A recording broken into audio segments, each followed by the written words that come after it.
সিন্ডিকেটের জিম্মি দশা থেকে মালয়েশিয়ান শ্রমবাজারকে মুক্ত করে সকল বৈধ রিক্রুটিংয়ের জন্য শ্রমবাজারটি উন্মুক্ত করার দাবিতে সংবাদ সম্মেলন।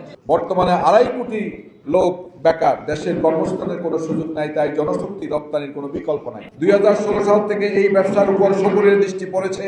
মুষ্টিমেয় অর্থলোভী দুর্নীতিবাজ ব্যবসায়ী ও সরকারি বেসরকারি ব্যক্তিদের সমন্বয়ে গঠিত একটি দুষ্ট চক্র এই ব্যবসাটি জিম্মি করে রেখেছে। অনেক আগেই এই চক্রটি একচেটিয়াভাবে কর্মী রপ্তানির চেষ্টা করে আসলেও মূলত তাদের টার্গেট ছিল বাংলাদেশি কর্মীদের তৃতীয় বৃহত্তম শ্রমবাজার মালয়েশিয়ান শ্রমবাজার। 2016 সাল থেকে 2018 সাল পর্যন্ত এবং 2021 সাল থেকে 2024 সালের 31শে মে পর্যন্ত এই শ্রমবাজার থেকে এই অসাধু চক্রটি প্রায় 24,000 কোটি টাকার উপরে হাতিয়ে নিয়েছে।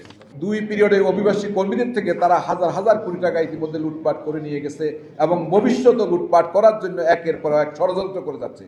এই লুটপাট হয়েছে সরকারের সহযোগিতায়, কারণ বিগত সরকার আমলে সরকারের উচ্চ পর্যায় থেকে নিম্ন পর্যায়ের আর অনেক ব্যক্তি এই সিন্ডিকেট থেকে শত শত কোটি টাকার আর্থিক সহায়তা পেয়েছে বা গ্রহণ করে। পুনরায় সিন্ডিকেটের মাধ্যমে মালয়েশিয়ান শ্রমবাজার উন্মুক্ত হওয়া। এই সিন্ডিকেট 2016 সালে প্রতিষ্ঠা হচ্ছে।